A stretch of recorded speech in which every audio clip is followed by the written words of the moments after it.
remember when I first met you, I was working at the newspaper, Yes. and I remember she came into the newspaper office and specifically asked for me. And at the time, you had just arrived in Yes. the area, right? Mhm.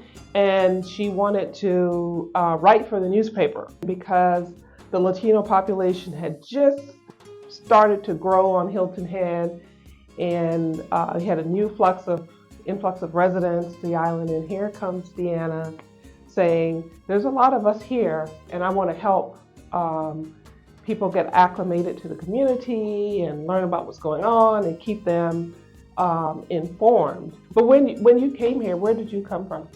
Border town, Nuevo Laredo, Mexico. What brought you all here? My husband, he was working with a construction company. Mm-hmm. Mm-hmm. And then what prompted you to want to get involved with the community? Because I noticed a lot of the new people like me, we had a lot of questions how this community works. Started looking for things to do. For example, volunteering in school. And when I was reading the packet, I say, maybe if we have news in Spanish, that will help. Then I remember, yes, the newspaper agreed Mm-hmm. to start publishing a column in Spanish. And again, this was getting to be, late 80s, like you said. Yes. And the newspaper published a column from Diana in Spanish. So that was really the beginning of sort Yes. of welcoming Latinos to the Yes. community, and as well as keeping them informed.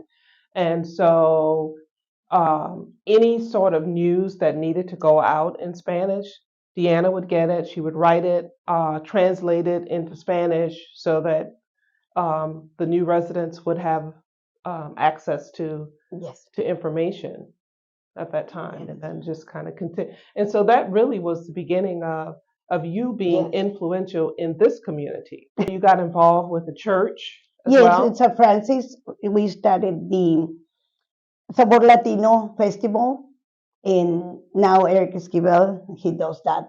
But first it started with St. Francis. Mhm. The church was really supportive of everything. I remember when I left the newspaper, I came back to you because at that time we were just like, well, now we got to provide some healthcare Yes. services. And so you were very instrumental in helping us to connect to the community to provide healthcare services as Yes. well. And then you started serving on all these boards. Yes. Everybody called Deanna to serve. What was that like?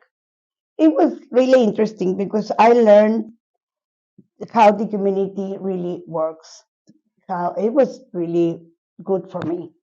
Yes. And but you remember when we have the Tusi, Mhm. and she started the La Patria newspaper. Right, Yes. right.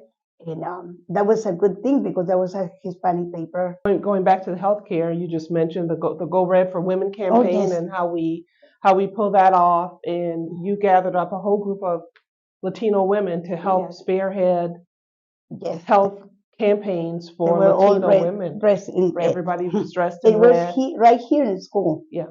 Yes. Yeah. in So Hilton Head that Island. was a great great event. Mhm. And then one of the highlights for me was when Deanna was named Izanto Woman of the Year. Whenever there's a need, you just kind of go and say, I want to help fill this need. Yes.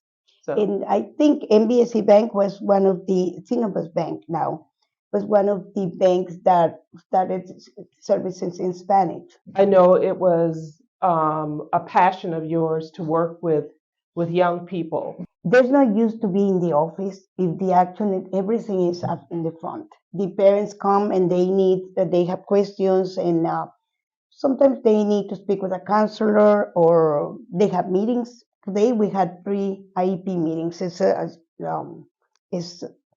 special ed meeting. Yes. But just helping to connect. Yes, The the parents in parents. the school. Now, the good thing in this school that is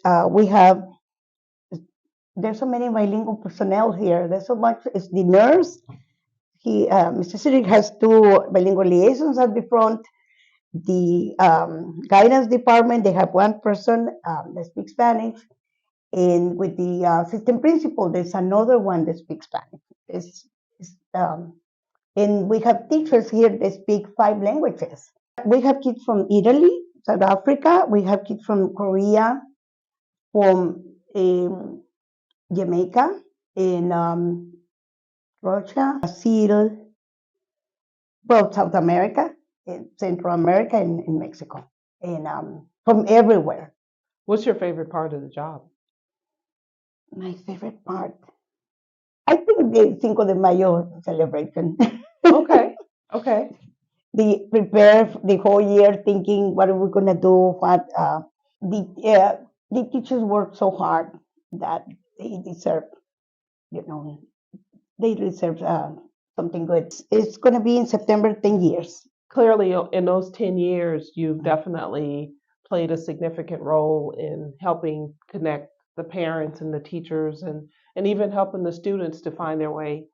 It's just when so you're new in a new country, it's very different. Doesn't matter where you come from, it's difficult. Yes, because sometimes the for example the academic system is different from other countries, and yes, and parents they like to know how it works. They sometimes the credits. If they say your son is 24 credits in order to graduate, is confusing. Yes, it's confusing. So then they come to you to get you to. Well, yes, help. because the council of now we have everything translated. It was great catching up with you, and we want to thank you, and we also want to congratulate you for being one of our influential women in the Hilton Head Island community. So thank you for letting us come and talk with you today. Oh, thank you so much.